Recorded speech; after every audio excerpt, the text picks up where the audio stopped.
ആരോഗ്യകരമായ മനസ്സിനുടമകളാകാൻ സഹായിക്കുന്നതിൻ്റെ മറ്റൊരു ഘടകമാണ് ഇന്നത്തെ ധ്യാനചിന്ത. ജീവിത വിജയത്തിലേക്ക് നയിക്കുന്ന വികാര നിയന്ത്രണം എന്നതാണ്. ക്രിയാത്മകമായ രീതിയിൽ സാഹചര്യങ്ങളോട് പ്രതികരിക്കാൻ കഴിയുന്നതിനെയാണ് ഇമോഷണൽ കൺട്രോൾ അഥവാ വികാര നിയന്ത്രണം എന്നതുകൊണ്ട് അർത്ഥമാക്കുന്നത്. നാം ഓരോരുത്തരും അതുല്യരും വിലപ്പെട്ടവരുമാണ്. ജീവിതത്തിൽ തിരിച്ചറിവുകളും തിരുത്തലുകളും ഒരു വ്യക്തിയെ അമൂല്യരും അംഗീകാരയോഗ്യരുമാക്കും. ഉൽപ്പത്തി പുസ്തകം 39 അധ്യായം ജോസഫിന്റെ ജീവിതത്തിലെ വളരെ നിർണായകമായ ഒരു ഘട്ടത്തെ ചിത്രീകരിക്കുന്നു.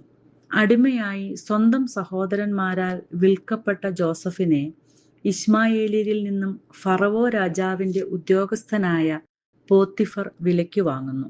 അടിമയായി വിലയ്ക്ക് വാങ്ങപ്പെട്ട ഈ യൗവനക്കാരൻ പോത്തിഫറിന്റെ വീട്ടിലെ വിശ്വസ്തനായ ഒരു ഗ്രഹവിചാരകനായി ജീവിക്കുന്നു.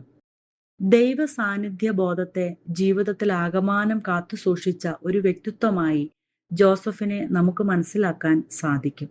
ദൈവ സാന്നിധ്യ ബോധ്യത്തിൽ ജീവിതത്തെ നയിച്ച ജോസഫിനെ മറ്റുള്ളവരിൽ നിന്നും വ്യത്യസ്തമാക്കുന്ന ചില സ്വഭാവ ശ്രേഷ്ഠതകൾ കാണാം. ഒന്ന്, ജോസഫ് തന്റെ സഹോദരന്മാരാൽ പൊട്ടക്കിണറ്റിൽ എറിയപ്പെട്ട് അതിന്റെ ശേഷം അടിമയായി വിൽക്കപ്പെടുന്നു. സ്വന്തം സഹോദരന്മാരിൽ നിന്ന് നേരിട്ട് ഇത്ര വലിയ അനീതിയും വേദനാജനകമായ അനുഭവങ്ങൾ ഉണ്ടായിട്ടും അവരോട് കോപമോ വെറുപ്പോ വെച്ചു പുലർത്തുന്നില്ല. ക്ഷമിക്കാൻ പാടില്ലാത്ത അന്യായം മറ്റുള്ളവരിൽ നിന്ന് ഏൽക്കേണ്ടി വരുമ്പോൾ പ്രതികാരമോ ദേഷ്യമോ അല്ല പ്രകടമാക്കേണ്ടതെന്ന് ജോസഫിന്റെ അനുഭവം നമ്മെ പഠിപ്പിക്കുന്നു. പ്രതികാരവും ദേഷ്യവും പ്രകടിപ്പിക്കുന്നതിലൂടെ നാം പരാജയപ്പെടുകയാണ്. അതികഠിനമായ നിരാശപ്പെടുത്തുന്ന അനുഭവങ്ങളെ പോലും ദൈവത്തിൽ ആശ്രയിച്ച് നിയന്ത്രിക്കാൻ സാധിക്കുന്നിടത്താണ് ബന്ധങ്ങളെ ചേർത്തു നിർത്തുന്ന മാതൃക ജോസഫ് നമുക്ക് നൽകുന്നത്. രണ്ടാമതായി, പ്രലോഭനങ്ങളിൽ വികാര നിയന്ത്രണം ജോസഫിന്റെ ജീവിതത്തിൽ കാണാം.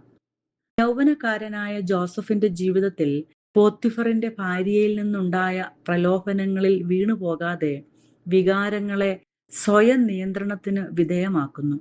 ഇവിടെ ജോസഫ് നൽകുന്ന മറുപടി ഇങ്ങനെയാണ്: ഞാൻ ദൈവത്തിനെതിരെ ഈ വലിയ പാപം എങ്ങനെ ചെയ്യും എന്നാണ്.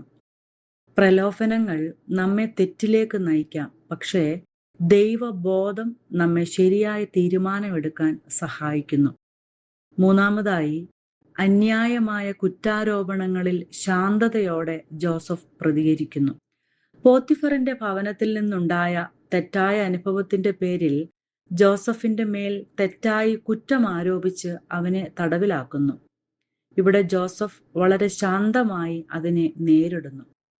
നമ്മെ തെറ്റായി വിലയിരുത്തുമ്പോൾ അഥവാ വിമർശിക്കുമ്പോൾ ക്ഷമയും സഹനവും പ്രകടിപ്പിക്കുവാൻ സാധിക്കുന്നെങ്കിൽ അത് നമ്മുടെ ആത്മീയ ശക്തിയുടെ അടയാളമാണ്.